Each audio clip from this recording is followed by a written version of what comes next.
ইন্না আনজালনাহু ফি লাইলাতিন মুবারাকাতিন ওয়া কুন্না মুনযিরিন।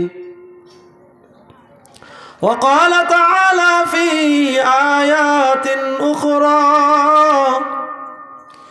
يا أيها الذين آمنوا كتب عليكم الصيام كما كتب على الذين من قبلكم لعلكم تتقون.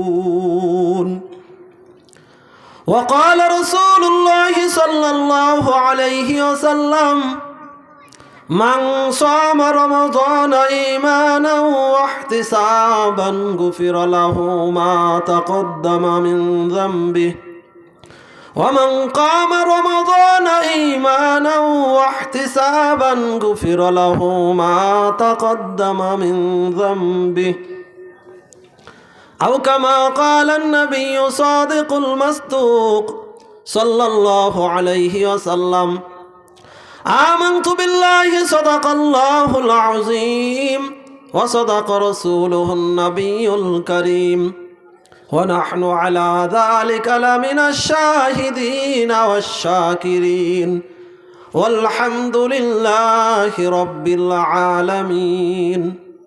সকলে মুহাব্বতের সাথে দুরূদ ইব্রাহিম পাঠ করি। আল্লাহুম্মা সাল্লি আলা মুহাম্মাদ ওয়া আলা আলি মুহাম্মাদ কামা সাল্লাইতা আলা ইব্রাহিম ওয়া আলা আলি ইব্রাহিম ইন্নাকা হামিদুম মাজিদ।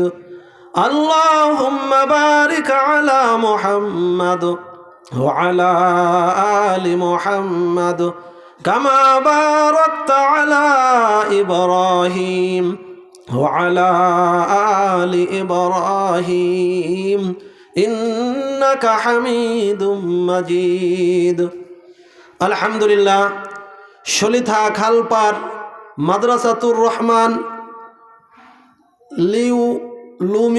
লিউলুমিল কুরআন এর উদ্যোগে আয়োজিত চতুর্থ বার্ষিক ওয়াজ মাহফিলের সম্মানিত সভাপতি ও আমার সামনে উপবিষ্ট তাওহীদি জনতা, মুরব্বী বাবারা ও যুবক ভাইরা, পর্দার আড়ালে অবস্থানরত আমার মা ও বোনেরা, সর্বপ্রথম ওই রব্বুল আলামিনের শুকরিয়া আদায় করছি যে রব্বুল আলামিন আমাদেরকে আজকের এই মাহফিলের দিনে মাগরিবের নামাজ আদায় করে জান্নাতের বাগানে এসে কিছু কথা বলা এবং শোনার তৌফিক দান করেছেন। সেজন্য সকলেই অন্তর থেকে শুকরিয়া আদায় করে বলে আলহামদুলিল্লাহ। প্রিয় উপস্থিতি, আমি কালামে পাকের দুই জায়গা থেকে দুইটি আয়াত তিলাওয়াত করেছি এবং বুখারী শরীফ থেকে একটি হাদিসের টুকরা তেলাওয়াত করেছি। আল্লাহ পাক তৌফিক দান করলে কিছু কথা বলবো ইনশাআল্লাহ। আমাদের অনেক বক্তা চলে আসছেন। আপনাদের সুপরিচিত জনাব হযরত মাওলানা মুফতি আব্দুল জব্বার ইউসুফি সাহেব চলে আসছেন।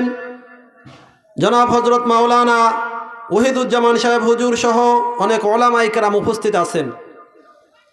তা আমি আল্লাহ পাকের কালাম থেকে তেলাওয়াত করেছি। সামনে আমাদের রমজান আসতেছে এবং শাবান মাস চলতেছে। এই শাবানের আজকে গালেবান 7 তারিখ। এই শাবান মাসের 15 তারিখের রাত্র সম্পর্কে রসুলে পাক সাল্লাল্লাহু আলাইহি ওয়াসাল্লাম ইরশাদ করেছেন। রসুলে পাক সাল্লাল্লাহু আলাইহি ওয়াসাল্লাম বলেন, যখন শাবান মাসের 15 তারিখের রাত্র আসে তখন তোমরা ওই রাত্রে ইবাদত করবে এবং দিনের বেলা রোজা রাখবে।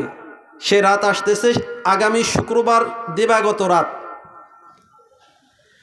এই রাত্রে আল্লাহর রসুল ইবাদত করতে বলছেন এবং পরের দিন অর্থাৎ সামনে শনিবারে এই দিনের ব্যাপারে আল্লাহর হাবিব বলেছেন তোমরা রোজা রাখবে। কারণ এই রাত্রে শাবান মাসের 15 তারিখের রাত্রে আল্লাহ পাক রব্বুল আলামিন তিনি প্রথম আসমানে আগমন করেন। সুবহানাল্লাহ। একটু কথাবার্তা বলেন, আপনাদেরই সন্তান আমি। প্রথম আসমানে আগমন করে বলেন, আলা মিন মুস্তাগফিরিন ফাআগফির লাহ, আলা মুস্তারজিকিন ফাআরযুকাহ, আলা মুবতালান ফাউআফিয়াহ, আলা কাযা হাত্তা ইয়াতলুআল ফাজর। আল্লাহ পাক রব্বুল আলামিন শাবান মাসের 15 তারিখের রাত্রে সূর্য অস্তের সঙ্গে সঙ্গে প্রথম আসমানে আসিয়া বলতে থাকেন, কে আসো বিপদগ্রস্ত, কে আসো ক্ষমা প্রার্থী, সে আমার কাছে ক্ষমা চাও। আমরা সকলে কি অপরাধী না বলেন? আমরা সকলেই গুনাহগার। আমাদেরকে আল্লাহ পাক লক্ষ্য করে বলবেন, কে আসো ক্ষমা প্রার্থনাকারী, আমার কাছে ক্ষমা চাও, আমি তাকে ক্ষমা করিয়া দিব। সুবহানাল্লাহ। এইভাবে বলবেন, কে আসো রিজিক প্রার্থী, আমার কাছে রিজিক চাও, আমি তাকে রিজিক দান করব। কে আসো বিপদগ্রস্ত, আমার কাছে বিপদ থেকে মুক্তি চাও, আমি আল্লাহ পাক রব্বুল আলামিন বিপদগ্রস্তদেরকে মুক্তি দান করব। সুবহানাল্লাহ। এইভাবে অন্যান্য বিষয়ের জন্য ফজরের আগ পর্যন্ত আল্লাহ পাক আমাদেরকে আহ্বান করতে থাকবেন। ও আমার সলিথা এবং নগরকান্দার মুসলমানেরা, জানা নাই কে এই শাবান মাসের 15 তারিখের রাত্র পাইবে। কত মানুষ এই গ্রামে ছিল, তাদের অনেকে আজকে এই মাটির নিচে শুইয়া আছে। এই রাত্রে ইবাদত করতে হবে এবং রোজা রাখতে হবে, কারণ এই রাত্রে আল্লাহ পাক রব্বুল আলামিনের হাবিব বলেন, পূর্ণ বৎসরে, সারা বৎসরে যত আদম সন্তান দুনিয়ায় আগমন করবেন, আল্লাহ পাক তাদের লিস্ট, এবং যারা মৃত্যুবরণ করবেন তাদের লিস্ট এই রাত্রেই করা হয়। এইভাবে আল্লাহ পাকের কালাম থেকে তেলাওয়াত করেছিলাম। আল্লাহ পাক বলেন, ইয়া আইয়ুহাল্লাযীনা আমানু কুতিবা আলাইকুমুস সিয়াম কামা কুতিবা আলাল্লাযীনা মিন ক্বাবলিকুম লাআল্লাকুম তাত্তাকুন। আল্লাহ পাক রব্বুল আলামিন সূরা বাকারার 183 নম্বর আয়াতের ভিতর বলেন, হে আমার ঈমানদারেরা, তোমাদের উপর রোজা ফরজ করা হয়েছে যেমনি ভাবে তোমাদের পূর্ববর্তী উম্মতদের উপর ফরজ করা হয়েছিল, যাতে তোমরা মুত্তাকি হতে পারো। আল্লাহ পাকের হাবিব বুখারী শরীফের ভিতর বলেন, মান সামা রমাদান ঈমানাও ওয়াহতিসাবান গুফিরা লাহু মা তাকদ্দামা মিন যামবিহি ওয়া মান কামা রমাদান ঈমানাও ওয়াহতিসাবান গুফিরা লাহু মা তাকদ্দামা মিন যামবিহি। যে ব্যক্তি রমজান মাসে ঈমানের সহিত সওয়াবের আশায় রমজানের রোজা রাখবে, আল্লাহ পাক রব্বুল আলামিন তার পিছনের সমস্ত সগরা গুনাহগুলো মাফ করিয়া দিবেন। আর যারা রমজান মাসে তারাবির নামাজ আদায় করবে, এই সওয়াবের ঈমানের সহিত সওয়াবের আশায়, আল্লাহ পাকও তাদের পিছনের সমস্ত সগরা গুনাহ মাফ করে দিবেন। সেজন্য আমার অনুরোধ, রমজান মাসে আমরা আল্লাহ পাকের হুকুম,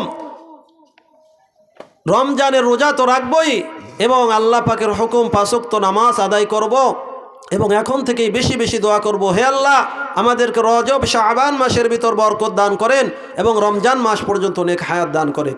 যাই হোক, হযরত চলে আসছেন, বেয়াদবি হচ্ছে। আমি সকলের নিকট দোয়া চাই, যা কিছু বললাম আল্লাহ পাক সর্বপ্রথম আমাকে